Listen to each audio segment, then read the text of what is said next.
Salut à tous, aujourd'hui on se retrouve pour une présentation de vélo et aujourd'hui je vais vous présenter le Scott Genius 720 LT de 2015. Donc on va tout de suite commencer tranquillement par les composants. Donc au niveau de la fourche, petite Fox 36 170 de débattement. Au niveau de l'amortisseur, c'est un Fox Float qui est en débattement 170. Donc au niveau donc de la fourche et de l'amortisseur, ce qui est bien sur ce vélo, c'est qu'on peut la bloquer. Il y a plusieurs positions. Donc là tout simplement, comme je vous montre à la caméra, tout simplement il y a les 170 de débattement. Il y a un cran, c'est le médium tout simplement pour qu'il y ait moins de débattement. Et il y a un dernier cran, voilà, c'est vraiment bloqué. Bon, pas bloqué complètement, mais quand même bien. Donc il faut mettre bloqué pour la montée. Donc ça c'est assez sympathique. Pour revenir, bon, on fait comme ça.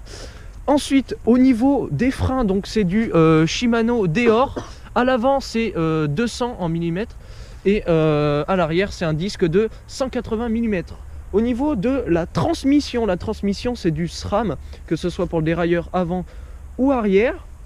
Ensuite, bon, il est équipé avec des pédales plates.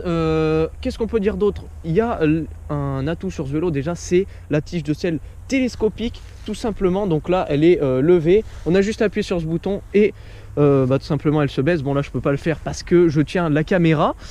Ensuite au niveau des roues, donc c'est les jantes, c'est des Syncross en 27,5, donc parfait, c'est l'idéal, hein, je pense que c'est le bon compromis, 27,5. Et les pneus, c'est des Maxxis mignons.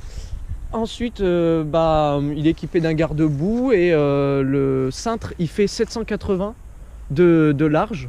Donc c'est un vélo, maintenant on va passer donc à mon avis sur ce vélo. Donc déjà il est très rigide, ça fait plaisir. Ensuite bon, le look, hein, on va pas se mentir, l'orange fluo c'est bien sympa. Déjà bon, très beau vélo.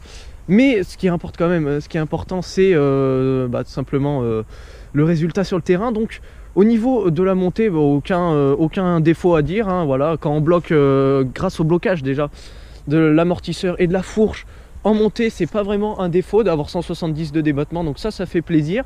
Au niveau de la descente, voilà, ça amortit très bien, donc on sent quasiment rien. Le guidon est bien large, donc le vélo est très maniable avec les roues en 27,5. Je pense que c'est super, c'est vraiment top. Ensuite après c'est un vélo, voilà, très on va dire assez polyvalent, vu qu'on peut bloquer, parce que pour avoir testé certains vélos en 180 ou 190 de débattement, je peux vous dire que là avec le blocage tout simplement au guidon, sur le plat il est bien, en montée c'est pas vraiment un désavantage d'avoir 170 de débattement.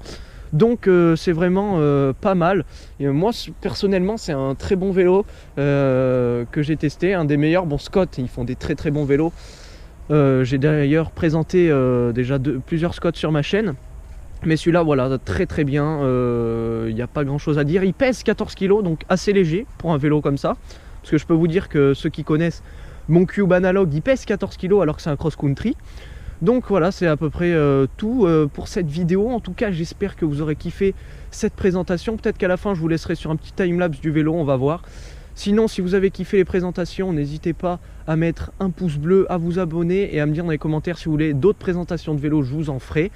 Et c'était tout, n'hésitez pas aussi à me suivre sur Twitter, tout est dans la description. Et moi, je vous dis à plus tout le monde.